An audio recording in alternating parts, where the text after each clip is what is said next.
Welcome to a brand new episode of Identity Talk for Educators Live, the show for the unsung heroes of education. I'm your host, Kwame Sarfo-Mensah, and we are here for season 3. So if you are a first-time listener tuning into the podcast, welcome and hope that you come back for future episodes this season and beyond. And if you are a returning or a day one listener or viewer of this podcast, as always, thank you for coming back and tuning in for more. So today's topic is one that I think will hit home for many of us, particularly our ladies who are listening or viewing today's episode. We're going to be talking about navigating motherhood and also entrepreneurship. So, one of the things that's difficult about being a full-time educator or an edupreneur and then having to balance the responsibilities of being a parent is just finding that balance. Like, how are you able to do it all? How are you able to stay present for your children while also taking care of your responsibilities as a business owner? As someone that's doing both right now, it's tough because we tend to tip too far on one end of the spectrum, and then other times we tip too much on the other side of the spectrum to the point where somebody's not getting enough attention, whether it's the business or your loved ones, whether you have a wife, husband, partner, or children, whoever makes up that circle for you, you're trying to figure out what's going on. So to help us figure out how we can best balance those two worlds, I'm going to bring on a good friend of mine who is a phenomenal educator out in the Virginia area. She is a history teacher during the day, but she also is a mama. She also is a home daycare business owner, which we're going to talk about as well. So she's got a lot of different things going on, and we're going to get into all the different facets of who she is. So without further ado, I want to bring on today's guest, Deana Forbes, to the podcast to talk with us about her life and what's going on. All right, so let's bring her on. What's going on? Hey, hey. How you feeling? I'm feeling good. I'm happy to be alive. Thank It you. it is always good to chat up with you. Yes, same to you. So I know that you just had a newborn, so Mhm. congratulations on that. Thank you. And this is number 2, right? Yes, this is baby number two. My first son is 7 years old, super busy, handsome, charming little guy. And then I have a 7 week old. He'll be 8 weeks next week, and then he'll be 2 months on the 27th. So, big adjustment, having a newborn. The number one thing everybody always talks about is the sleep part, right? Not Mm-hmm. necessarily getting to sleep all the way through the night, but that's one of the biggest challenges, as well as how when you don't have kids or you don't have a small one, you can just kind of get up and go quickly, go where you want to go and just pick up and leave. But with a newborn, you got to make sure the bag is packed, got to make sure you got diapers, got to make sure breast milk is together, you got to make sure you got change of clothes and stuff. So those are the adjustments. But honestly, I love being a mom. So even though it's a sacrifice, I know it's temporary. I know that he's going to get bigger and it's going to get better and easier. So it's all good. Yeah, exactly. It's all phase. I can remember when I was a first time parent and we were just trying to figure things out. We didn't know what we were doing. I was losing hours of sleep. My wife was losing hours of sleep. We trying to figure out how to stop this baby from crying. I can remember putting my son in his car seat, getting him in the back of the car, and I'm driving him around the block multiple times in the middle of the night just to get him to sleep because I didn't Sleep. have the tools I have now. Like I didn't have those tools. I was just trying Mhm. to figure out how to get them calm. But like you said, they do grow up and life does get easier. You do get your hours back. You do. You're able to reclaim your time, right? You do. You do. So it's So temporary. yeah, that's all it is, right? So let's stay on this because you are an educator and you're a mama. So let's think back to when you had your firstborn. Up until now, I'm wondering over the past 7 years, how has your educator practice shifted as a result of motherhood? What are some things that have changed because of that?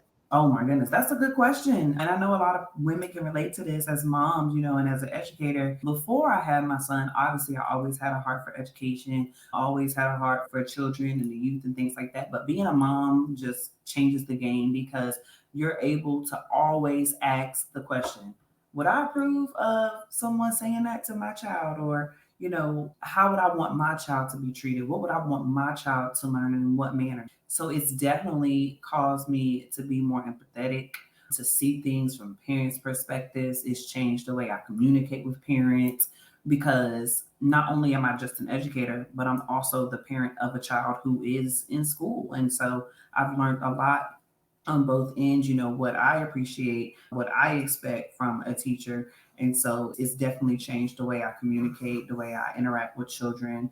Just I was already a respectful person, but just really respectful and just thinking about, if I was the parent, how would I want my child to be treated, right? And how do I want my child to be treated?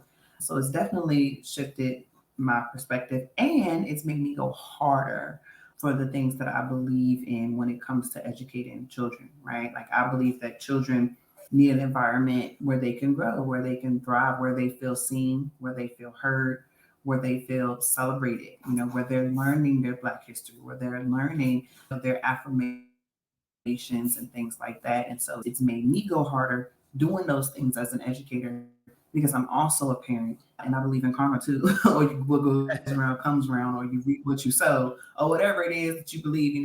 I do believe you reap what you sow. So if you sow good things, if you sow into the lives of people's children, if you're teaching them the right way, and if you're treating them well, the same thing will go for your children. So speaking of, woke up. So Oh, it is all good. No, this is a family podcast. sure So is. for those who are listening, you hear the baby sounds. Yeah, this is real. This is real. Keep it authentic. Yeah. So would you say that motherhood has allowed you to be a more patient and more disciplined educator? 1000%. My students, it's so funny that you said that because this year my students will be like, Miss Forbes, you got a lot of patience because these kids, I know they getting on your nerves. And I was like, I do have a lot of patience. Motherhood has taught me patience. It definitely has taught me discipline. And we didn't mention this, but it also has taught me boundaries. Talk Because about that. my family is important. Time with my kids is important. So during the school year, for the past couple of years, I've only said yes to the things that I know won't affect my ability to be a mom, right? I've only said yes to the things that I know that I can balance. If it's going to interfere with my ability to be present with my kids, to take care of my kids, I say no, so it's definitely taught me to keep my job where it's at and or whatever I'm doing at the time, because that's a whole different story. I know we're going to get into it, but it's definitely helped me to establish those boundaries and just think about what's important when it comes to balancing, being an educator and being a mom. My family obviously is more important. So I say, okay, no, I'm not staying after school this day. I'll be getting paid to do that. Okay, no, I have to go. Just different things like that. So yeah. Yeah, for sure. And I think what it also does is when you talk about boundaries, now you have to structure your time while you're in school a little bit differently. So you may need to find time to grade those papers in between classes. You may use your prep times a little bit differently too. Instead of Yeah. lollygagging, you probably like, all right, I'm gonna pack in as much work as possible so Yeah. that when 2:30, 3 o'clock, whenever school ends, comes, I can go straight back home and be with my Do your thing. children Yeah. and my Exactly. family. So that was the biggest shift for me, is just being more intentional about how I spend my time during those contract hours. Yeah, for Yeah, for sure. sure. But I want to go back to the beginning. Okay. And it is identity talk. So we got to talk about who you are, not just as an educator, but just as a human, right? So before you became this educator, I'm interested in knowing obviously what your childhood was like, but then also who or what inspired you to even want to become an educator, because not everybody has dreams of doing this profession. So who was that or what was that for you? Okay, well, I can start with my childhood. My childhood could honestly be a novel. So I'm going to kind of, touch on the main parts. But no, I grew up in Southern Virginia. So I grew up in a little town. I don't know if anybody knows, it's Danville, Virginia. If you heard of it in history, it was the last capital of the Confederacy. So you can just kind of think about what it's like. But we grew up, we didn't have a whole lot of money. My parents weren't rich. They worked hard. They took care of us as best they could. Life wasn't perfect at all, but they did let us know, your circumstances doesn't dictate your future. So they always pushed us to do good in school. They always pushed us to be respectful, to get our education, because we knew that education was the way out for us, not just us, but like my generation. I'm a millennial. So everybody else that I was in school with that now graduated, and we all, pretty much are in the same walk of life. We knew that education was how we were going to make it out of that place. You either would stay and end up where you don't want to be. That's all I'm gonna say, because it wasn't really a place that was designed, I feel like, to retain the young folks. So everybody just kind of left, but we knew that education was our ticket. And so childhood was definitely challenging, but I'm grateful that my parents pushed us to want to do better and to change our circumstances. And so I think that has definitely impacted me as an educator. And, I've always known I wanted to be a teacher since I was a little girl. I mean, I'm 5 years old telling my siblings, okay, y'all, let's, you sit right here, you sit right here. Let's learn about, and don't ask me what I was teaching them because I definitely don't remember. But I just know that I was making them sit down and line up, and I was taking crayons, y'all. And I was, those old walls that are like the wooden walls, like the Yeah, dark yeah, brown yeah. wooden walls. I Yep. was taking crayons and I was writing on the walls, like I was teaching a lesson, writing on the walls. Ask me if I got my tail toe up. Yes, okay, because I was writing on the walls. Mm. And it But was probably white, I knew white as a it, cloud, and probably. like, what was I doing? I was using crayons to write on the. So that's how you knew. I was something about just writing on the board that fascinated me. I don't know, but I definitely knew since a little girl that I wanted to be a teacher, and so I used that. When I was in middle school, I'm literally in Teachers for Tomorrow in middle school in the 7th grade. Basically doing practicums in the 7th grade. So it's been a long journey. A lot of people say, "Oh, how many years do you have teaching?" And you say typically the years that you've had, like being getting paid for it or being, I don't know, past the grad school or whatever it can be. But when I really think about it, I'm like, I've been in education since a youngin. Like I've in the 7th grade, like doing Teachers for Tomorrow. I mean, writing Oh, lesson you count plans. those years. Yes, I said at this point I'm start counting those years because it didn't just start like this D that you see didn't just start because I became a salary teacher. This D started in 2007 in Danville when I'm going to these elementary schools, and being a role model to these kids who didn't have nothing just like me and who wanted to be something. And so that's where it started for me, not just, when I graduated with that master's and walked into a classroom or before then as a student teacher on my own. It started long before then. And so I definitely believe that my life experiences and being able to relate to children who actually have gone through things but still want to be successful, that really pushed me into education, I would say. All right, cool. So you mentioned that there were difficulties that you experienced during your childhood. So without going too deep into it, because I know you said it's a lot, right? Yeah. What, thinking about your time as a student during those K-12 years, how did some of those difficulties or struggles, if it did, impact your ability to embrace who you were and to show up as yourself in the school setting? Yeah, I think this is a deep and good question, and it could be broken up different ways. But I know that one of the things I struggled with was comparing myself, to Mm. other students, and in the sense of what I wore, what I looked like. I remember being a young girl in middle school thinking that because I wasn't light skinned with curly hair that I wasn't pretty, things like that. And it affected how I showed up. And I feel like at that age, middle school, high school, I don't know if other people can relate, but I can't even say that I fully even knew myself, who I was, authentically. I was still becoming. A lot of the times I would sit back and I would be quiet and I would observe others.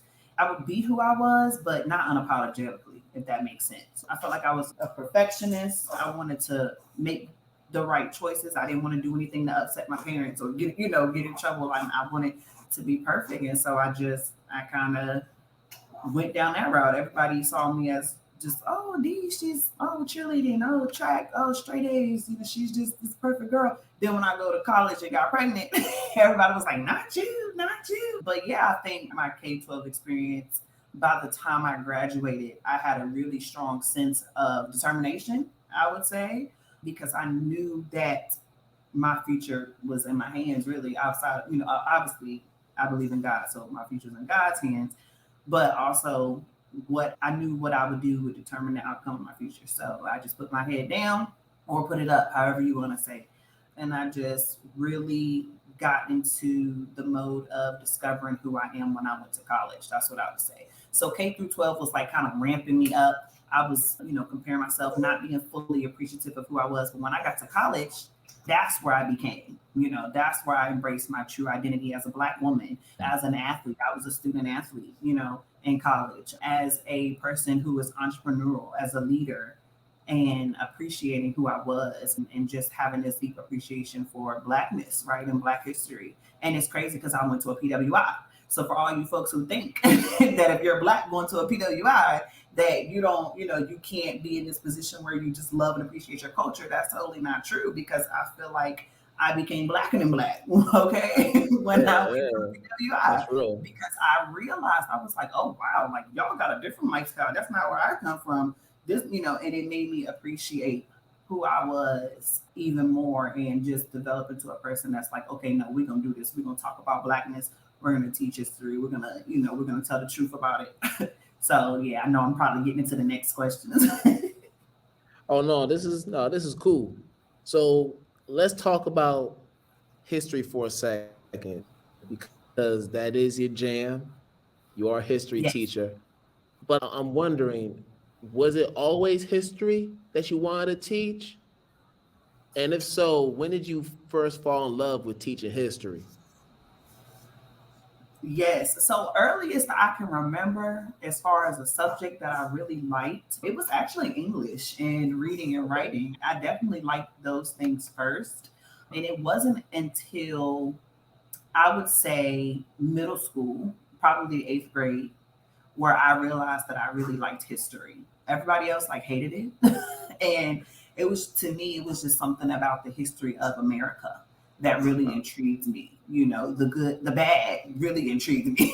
And then Mm, I was really intrigued by learning the good. But when I would say, for specifically for Black history, it's probably going to be when I was a junior in high school. We read Their Eyes Were Watching God. And I know it's not a history book, but hear me out. Okay. Their Eyes Were Watching God, and it was something about the main character, Jamie, I believe Jamie, and it was just something about the Black woman experience, and the various relationships, and being in Florida and knowing that lifestyle of what African American people were going through, and just diving more into Zora Neale Hurston, that kind of sparked me to want to learn more about African American writers and artists, and what our people have contributed. And so that kind of spiraled into just studying history more, wanting to learn more about the Harlem Renaissance, wanting to learn more about, hey, where were all the Black people in these world wars we keep learning about? And so that sent me on the path to, when I get to college, that's what I really cared about. I cared about Black stories. I cared about Black history. I cared about, okay, when I become a teacher, how can I ensure that I'm incorporating these things into my classroom? And people probably think, oh, well, is it just Black history? No, I'm a culturally responsive educator. So no matter where I go, I'm going to figure out how to connect with those students. But I do know that in teaching Black history, there's a lot of things that benefit all learners, right? And so it kind of just it started as a child, but it expanded obviously when I got to college and I got a chance to focus in on what I wanted to focus in on. I had to write, you got to do your masters and you got to write and create your materials and your lesson plans. I made stuff that focused on African Americans in U.S. history, So it's definitely evolved. And I don't think I answered the second part. I know we're talking about CRT, but I'll kind of let you I'll let you hone in on the CRT part. Yeah. And just to give some context, so D is in the state of Virginia, right? And we know Yes. that throughout the US, there's just been this perpetual trend of anti CRT, critical race theory legislation being pushed through different state houses and legislatures. And it's still going on, still running rampant. So, given what has transpired in over the past few years, I'm wondering how it has impacted your approach to your teaching, or have you just still remained the same D as you were prior to all this nonsense? That's funny. This question can send me, I'm telling you, I'm going to try to keep it together, but this question can send me, it's just a lot. But to be honest, all of this, if I'm 100% honest, has made me go even harder, made me be even more unapologetic. I'm not scared of Yeah. nobody, okay? And I'm not scared of anything. Let's just say that. So it did not change the way I taught, the truth. It did not change the lessons that I instructed. It did not change the way I cultivated Black joy in my classroom. It didn't change the fact that in my African American history class, we're going to have an African cultural foods day where you bring in a dish that was inspired by the African diaspora. It did not change that I went and organized a huge parade, Black is Beautiful, Yep. and we marched around the school and my kids said, "Say it loud, I'm Black and I'm proud." It did not change that. Okay. And I truly believe that, there's that popular saying you have to stand for something or fall for anything or something like that, right? And that's how I felt. I felt like, okay, you can want to attack history all you want to, but better believe if you come into this classroom, you're going to get the truth because I refuse to lie to children. Okay. I refuse to lie. I refuse to dim our light as African American men and women or Black men and women, right? And I think it's important that we take a stance and let people know, no, we're here and we're here to stay and our history does matter, right? And so I don't care what governor or who, and that's me. That's not me saying that every educator should have this attitude because we obviously know that there are nuances that come to this. Your job is being threatened. You have kids to take care of, you have mouths to feed, you don't feel like you have anything else. You don't want to lose your job. So what do? You comply. Nobody's mad at that. You know what I'm saying? Because at the end of the day, capitalism. Okay, that's where I'm stopped with that before I start going crazy. But I'm like, we already know that's the culprit, right? Right. But it's definitely it made me realize that there's more work to be done and it's big, right? And so in my mind, I'm like, I don't want to be oppressed by this sector of politics and education that wants to suppress our history. So what am I going to do? I'm going to make sure I put myself in a position where I'm not tied to that and I can do my own thing. And I'm like, what does that look like for me in this season? Yeah, we're I know we're getting there. So this season, Identity Talk for Educators Live will be including ad spots for businesses, products, and events that are adding significant value to their communities. And here's the catch: you don't have to be an educator or an education based business to be a part of this. We're looking for people who are just doing great work in the community, and we want to use our platform as a way to amplify their work. So if you are an entrepreneur or you know of an entrepreneur who is doing just that, bring them in our direction. Have them reach out to us. If they want to learn more about their ad spots and how they can get themselves promoted on this platform, they can contact myself, Kwame at identitytalk4educators.com. I'll say it one more time. It is Kwame at identitytalk4educators.com. Hope to hear from you, and let's keep on amplifying our work and building each other up. So Yeah, and that's perfect.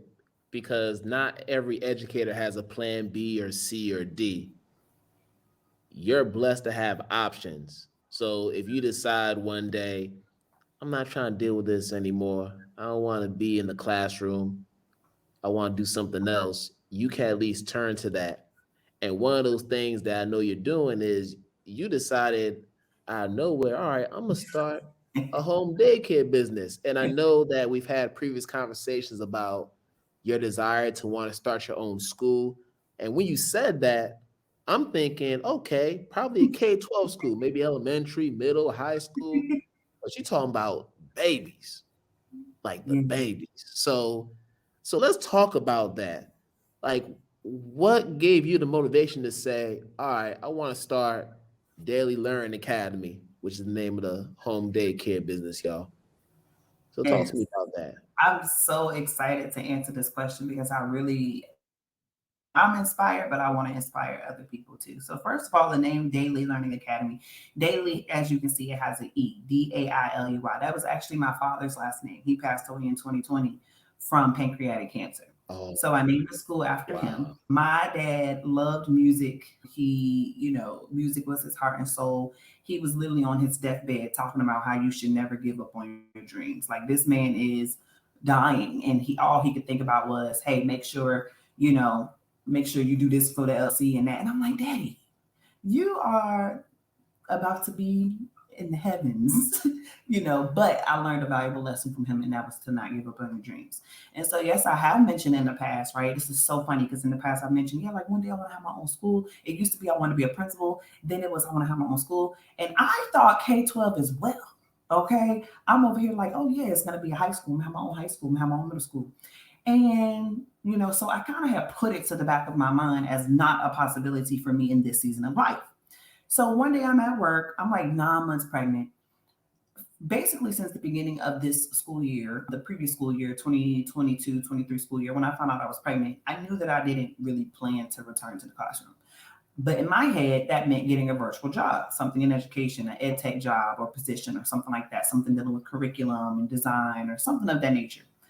Updated my resume, applied for job after job after job, wasn't getting any interviews. I was like, maybe it's my resume, something's not right. I was like, but I know my resume is bomb. I know I'm the bomb. So I'm like, what's going on? So I'm sitting at my computer, and I believe in God, y'all. So please just bear with me because I'm going to talk about God.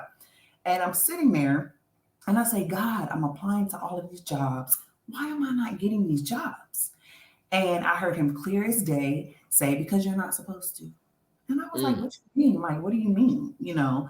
And he made me think about all of the challenges that I faced, not just that school year, but from the beginning when my son was in daycare. And I had challenges with the care he was getting when it came to cultural responsiveness, them touching his hair, messing, with his hair, using words like aggressive to describe his behavior as a 1-year-old little Black boy, right? God made me remember me saying, I want to be my own boss. I want to be a business owner. I care so much about social studies education. I want kids to be in an environment where they're learning, but where they are also feeling seen and heard and appreciated, and they love the skin that they're in, right? He made me remember this year, as my son was in the first grade, the challenges that he was having yet again in school. And, one of the challenges that I saw that he might not have seen was that there wasn't a lot of other students that looked like him in his entire school, right? From what I could see. And so God said, you want to have your own school, right? And I think one day I came across a YouTube video of someone just talking about a home daycare. And God made me think back to that. He said, you want to start your own school? I blessed you with this house this year. Come on now, because I bought a house this year. And the basement is fully finished. The basement has a walkout door. It has a bathroom, shower, all of that. Laundry room is down there. And God was like, you need to listen to what I'm telling you. You can start your own school now and turn the basement into a daycare. I'm sitting at work like, okay, okay. And so to some people, it might feel like it just kind of came out of the blue, but that vision has been there since a youngin'. But I'm just in the season where it may not look like how I thought it was going to look like. But I was listening to a podcast one day, I think it was Teray Roberts preaching, and he said something along the lines of, you can try to put yourself in a box and you can try to say, oh yeah, I do this. This is my specialty. For example, I can say, oh, I'm a social studies teacher. I teach high school. I teach middle school. But what is God saying? He's saying, you're going to do exactly what I've graced you to do in this season. Right. And so I was like, okay, stepping on my toes, because we can feel like, oh well, this is my expertise. This, everybody wants expertise, right? What's your expertise? What's your niche? What's your area, that you're an expert in? And that's fine, there's nothing wrong with that, but you can't put yourself in a box to the point where you don't take the next steps that it takes for God to get you where he wants you to go. That's right. Because you can have multiple things that you are good at, and the one that you least expect, God can take and turn it into something that you never even dreamed of. And so that's what I'm counting on right now. I'm in the stages of securing clients for my daycare. Everything else is set up. I'm still working on the basement and things like that, but that's the least of my worries, actually having it set up. But I'm ready to just do my own thing. I mean, I can get into it. Don't think you got to have a lot of money. If you're worried, if it's something that you're thinking, oh, I might want to do a home daycare, but how do I get funding? You better sell your couch. I sold my couch. You better Hey, sell that pair of Louboutins, girl, to get the money, because a part of entrepreneurship is figuring things out, right? We don't want to figure things out sometimes, but you have to sacrifice to figure wow. things out. So that's where I am. I'm super excited. I feel very at ease. I feel very blessed. I thought I was going to be really sad not returning to work this week. School starts tomorrow. Teachers reported this past week. And I went and I visited my coworkers. And I was like, oh my gosh, my classroom, somebody else has it now and it looks amazing. She did a fabulous job. And I was like, wow, this is amazing. But when I left, I was like, I still feel like I'm making the right decision. I feel peace with this decision because I Mhm. know that it was God, And so that's that. But I'm so excited to be in this position. And I really hope that moving forward, I can inspire so many other women in particular, because I'm a woman and I can relate to women the most, to inspire so many women who want to stay at home with their baby. You don't want to go back to work. You're not sure how you can stay at work and still make money and still teach. This was literally the perfect solution for me and my family. So I'm Whew. excited about that. So a couple things, because you said a whole lot right there, Yeah, and my bad. there's I was a going, I lot was ready. matching. I was ready. Oh no, you were ready, and this is perfect because there's so many connections. Number one, you got to catch the episode that I did with Miss Jerry. Her name is Okay. Jerry Mello. Mella, Mello, like Carmelo Anthony. gotcha. So she actually has her own preschool, Nice. and she's like super dope.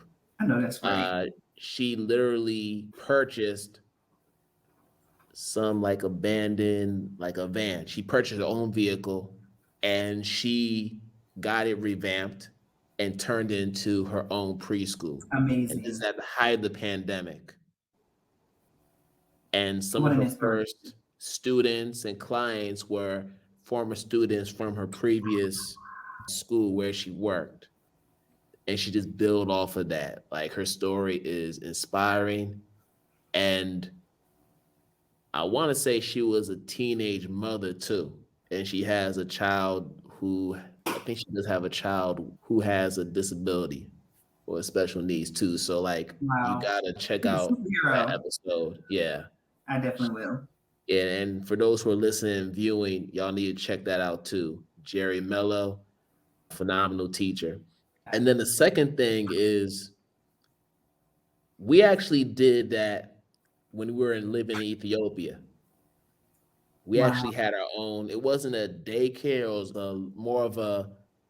I guess you could say it was a homeschool because we weren't really feeling the way that COVID was pretty much taking over the daycare or school where our son was Mhm. attending at the time.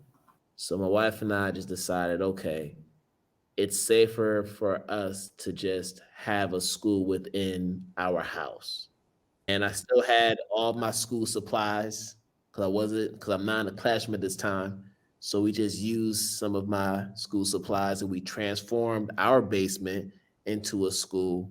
And we Wonderful. ended up hiring one of the teachers from my son's former preschool, and he ended up teaching a group of kids, international kids. because Right. we're abroad, so we have like kids of the African Union, kids from the European Union, and so forth. And for a full year, we had school. We were pretty much the administrators. We took care of purchasing supplies for the teacher, shipping different items, and it was very much a collaborative effort with the other parents of the children who were attending the preschool. I know that's right. Um, so yeah, it's definitely something that's doable, whether it's as a learning pod or as like a legitimate school. Mm-hmm. So yeah, just to let you know that it's possible for sure. Yeah, and I definitely have ambitions to expand. Starting in my house is great, but I was like, I'm gonna get a building. Like a brick and mortar. Yeah, the first year I plan to, while I'm doing daycare, to also be applying for grants and raising funds for a building because I really have a vision for education. And I said, instead of waiting on the system to change and adapt to that vision, which is not going to, how about I create it? And so I think that's awesome what y'all were doing. I'm definitely excited to hear Miss Mello's story as well. But yeah, I plan to have all the way up to at least ages 12, because in the state of Virginia, you can do 6 weeks to 12 years at your, the daycare centers and things like that. So that's all inspirational. And hopefully, people who are in education that are listening and that feel like there is no other avenue, this is one particular avenue we're talking about. I mean, obviously, there's a lot of other options and ways that you can still stay involved in education without necessarily being in a public school classroom. But I feel like this is a good option, especially for Black families that, are fed up, that, are not, I'm not with all of this, you don't Yeah. want us to teach And I about think it's a CRT. direction that we need to go because, yeah, we need to go in that direction. Like, we know what the system is like. Like, it's not a surprise. We know how it's designed. So at this point, the car's already laid out. What's our next move, right? How are we going to That respond? part. And what you're doing is a prime example of what we need to do. We need to control the narrative. We need to control the way Mhm. that our babies are being educated. So And true. it's not just the Florida thing, y'all. It's not just what's happening in Florida. It's not just what's happening in Arkansas, with the Black History AP course and how you can't get credit for that. It's not just a red state thing. It's happening everywhere, including blue states, quote unquote progressive states. It's happening all over the country. And we got to be aware of what's going on. We got to respond in a way that's going to protect our children. 100%. I think that, just to go off of what you said, Kwame, it will empower us. We always talk about, taking captive the narrative, right? Rewriting the narrative. And it's okay, we know that certain systems are not always going to have our best interests at heart. We have to take control of that.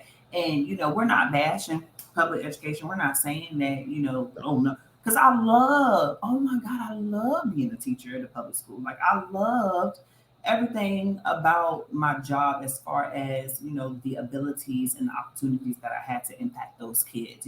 So I don't think, I want people to be clear, like, nobody's bashing public education, nobody's saying take your kids out of public school right now, Right. but we are saying that if you really want to have control over the narrative and the way that and you want to know for a fact that that your children are receiving the type of education that you would want them to receive, we just have to be a little bit more practical. We're not saying that you have to homeschool your kids or that you have to start a home daycare, but definitely do things to make sure that they're getting parts of the education that you really want them to have. Like, my vision for my son is 7. I wish he went to, I really would love for him to be at like an all Black boys school, where he can learn social emotional learning. It reminds me of, Brian Keith Harris. I know he works at a school up here in DC, not too far from me, that is Black Bishop boys. Walker. Bishop Walker, exactly. And Yeah. I'm just like, the things that I see him doing with those boys, I'm like, that's what I'm talking about. Teaching them social emotional skills, like, letting them dance, letting them sing, letting them cry, letting them talk. That stuff is so important to me. And I want to be the educator that creates that space. And can't nobody tell me that I can't create it, because I'm gonna be the boss. you know. So it's definitely, I'm beyond excited. I just can't even say that enough. And I love to see other people kind of taking that narrative, taking captive and taking control of that narrative, and just making our own spaces in education. I think that's what we really have to start doing. So, are you saying right here on this podcast that you don't foresee yourself returning as a full-time teacher, or is it just a never say never situation? I Just get some clarification. I do believe in never say never, right? But at the moment, I do not have plans to return necessarily. I'm not going to say never because you never know, but I do strongly believe that when God gives you a vision, you got to make some moves. There's always been something in me that's been very entrepreneurial. In these past couple of years of my life, I really realized that it's not a game, it's not a game. It's not easy to, the entrepreneur challenges and things like that. But I really feel called, I really feel called to just to take it captive, to make a lane in education that I may not have always seen or I may not see, but the things that I've been blessed with, talents, skills, the passion, I feel like a lot of other families would appreciate that and would want their kids to be a part of that. So right now, I am saying kind of both, never say never, but as of right now, I really would love to focus on this path of entrepreneurship. And as you should. And I think that's a direction that a lot of us need to go, especially as teachers. Our skills aren't limited to just the classroom. And you are showing us that is the case, right? Like you can do whatever you decide you want to do. And that's what's dope about being an educator. So we're going to start to wrap up the conversation. And I have a few questions just to tighten the bow on everything we talked about. First question I have is, how do you stay true to the teacher in you? Good question. How do I stay true to the team in me? I feel like there's a lot of different angles to answer this question. Like, can you steer me a little bit closer to? Can you All give me right, the? all right. Yeah. So let me rephrase it this way. How do you maintain your authenticity Mm, as an educator, as a mother, as an entrepreneur? You could choose one of those roles, or you could just combine all three of them and just got you. respond in that way. Got you. I got you. Yeah, I can do. I just go. I just be authentic. So one of the things that I've had to learn is that comparison is the thief of joy, right? And so I have finally told myself that to be authentic, I'm just going to be me. Who is D? D likes to talk. D is animated. D doesn't try to be somebody that she's not. I finally am saying, okay, forget it and just be it, whether that means on social media, sharing my opinion more, fostering conversations that may not be the most comfortable, making sure that people know that when it comes to parenting, I have, this is so funny. This year I've adopted the term unesthetic parenting Mhm. because I peep sometimes that.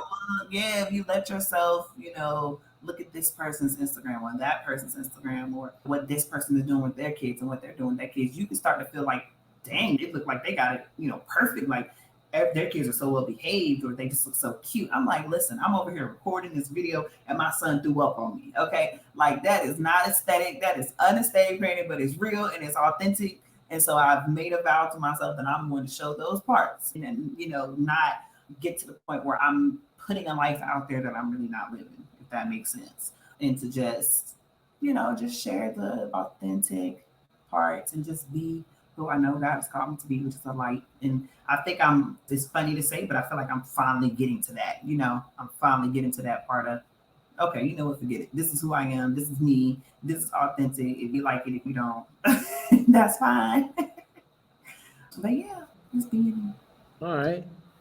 And then thinking about when you decide to hang up what the career of being an educator, being an entrepreneur, whatever, right? What do you want your legacy to be? Wow, that's a good question. I think about this often. That's so good that you asked this question. I think about it often. I want people to remember me first as like a light, you know. I want people when they think of my name to think of me as a person that when I walked into a room, it got brighter, you know, a person who was giving, that was loving, you know, that was caring, a person who loved her family and who had a heart for people and would do anything to make sure that justice was served, you know, and that people felt seen and loved and appreciated. The aspirations that I have in life will obviously, I believe, are going to lead me to be a millionaire. And so I want people to think of me as a person who was willing to give, though, who was willing to give back to their community and to bless other people, and to who was smart, you know, with that type of financial blessing and things like that. And, you know, I want my kids, God forbid I leave this earth one day, I want my kids to remember me as a person who never gave up, like who just was relentless. That's what my dad was for me. He's gone now. He was about 46 years old when he passed. Oh Um, wow. yeah, he was young. That's the legacy he left on me is it does not matter if you are on your deathbed, you do not give up. You do not give up on your dream. You do not give up with that thing that's on your heart that keeps nagging and gnawing at you that you know you're supposed to be doing, you know you're supposed to step out and do. And I want my kids to remember me as a person who was just relentless. You know, as a mommy did not give up. I'm not gonna give up. You just keep pushing. Sometimes you gotta pause. You know, you can keep going. But sometimes you gotta pause to reset and recenter. And that's something else that I've learned.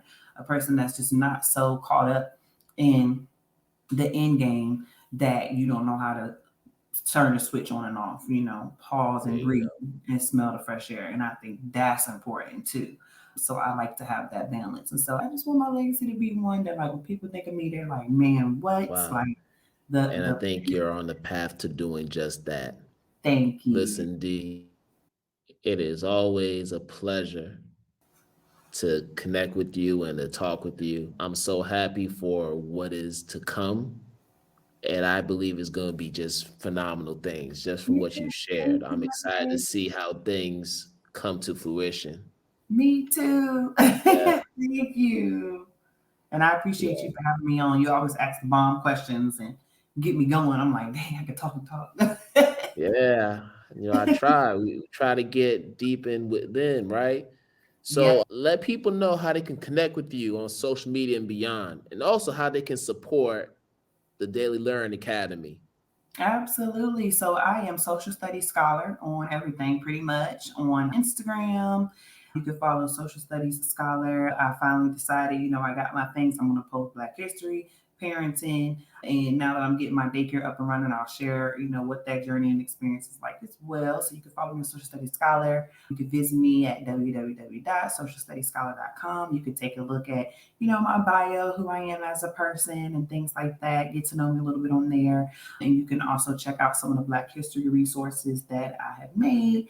And know that now that I'm at home more, there's more to come, and there I'll continue to be, you know, developing resources to help us teach Black history more in our schools. So yeah, you can follow me on there. And as far as support Daily Learning Academy, if you're listening to this and by chance that you're in the Northern Virginia area, right around that Fredericksburg, Spotsylvania, Stafford area, if you know people who are looking for childcare, send me a DM on Instagram and we go from there. All right. Y'all heard it right here. All right, D. So, and we'll make sure to put all this information in the episode notes so that y'all be able to connect with D and ask whatever questions you have about the academy and about her as well, because she does offer some other services to support educators too. So, D, are we gonna have to do this again Yes, sir. later on this season? Absolutely. All right. So I'm gonna let you tend to your little one, and we'll do this again another time. All right. Thank you, Kwame. All right, take care. All right, y'all. So episode 2 of season 3 is coming to a close. Thank you for tuning in. And as always, I'm wishing, and we're gonna do this again another time.